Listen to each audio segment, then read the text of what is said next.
Étant médecin du sport et rhumatologue, j'ai un credo, le mouvement c'est la vie. Au cours de mes consultations, j'introduis toujours l'activité physique, toujours. C'est-à-dire je parle de traitement médical, effectivement, soit pour guérir une maladie, on a des maladies inflammatoires qui sont difficiles à guérir, mais souvent un accompagnement, et l'un ne peut pas aller sans l'autre.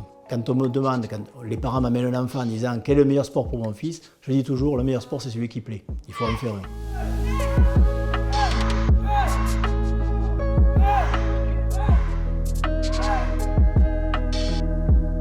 La pratique sportive permet d'améliorer de nombreuses pathologies, d'être associée à des soins qui sont médicaux, purs, et la place de l'activité physique devient de plus en plus importante dans le traitement de maladies métaboliques, l'hypertension, le diabète, des choses comme ça, et dans d'autres pathologies beaucoup plus graves, comme les cancers, où là, le sport maintenant, le sport santé a toute sa place.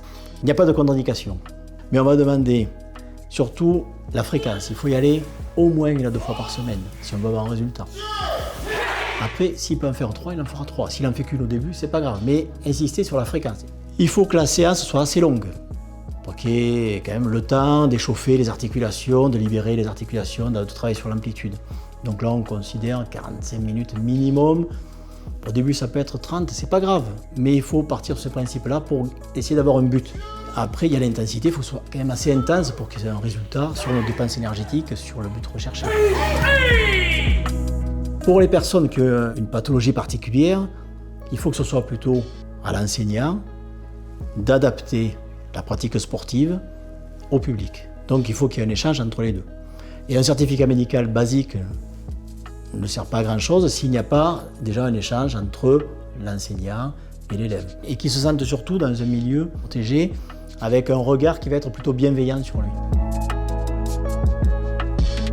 Sport santé, quand on parle karaté, ça paraît un petit peu antinomique vu l'image véhiculée par de nombreux films et de nombreux reportages sur la violence, sur les athémies. Donc le karaté, c'est bien loin de tous ces clichés, on va dire, hollywoodiens ou bollywoodiens. C'est plutôt une école de vie. Il y a une approche qui va plutôt être externe, un travail physique. On va demander. Donc là, ça va être grâce au déplacement, grâce au travail surtout des 4 membres. C'est un sport particulier dans ce sens-là. On travaille toujours en symétrie. On travaille l'équilibre, la posture, la respiration également. On a un travail intéressant qui est un travail seul puis à 2.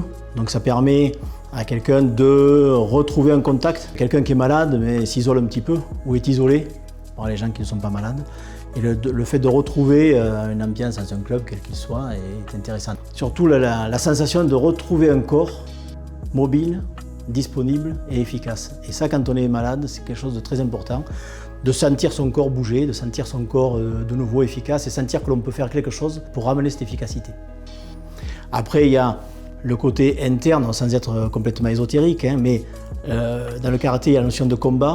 Le combat contre une maladie, quelle qu'elle soit. Le combat contre soi, comme on dit toujours en karaté ou dans d'autres arts martiaux, le premier ennemi, c'est soi-même. Donc c'est déjà se battre contre soi pour dépasser un peu ses limites, ses frontières et de reprendre confiance en soi quand on fait du karaté. On est vraiment dans sa bulle, c'est ici et maintenant. Cette règle-là qui est importante, et quelqu'un qui a une pathologie particulière, elle aime bien sortir de sa bulle de malade et se concentrer à ce qu'elle va faire et plus penser à son problème de santé, même si elle sait qu'elle est venue pour ça, mais là, elle est dans un autre univers.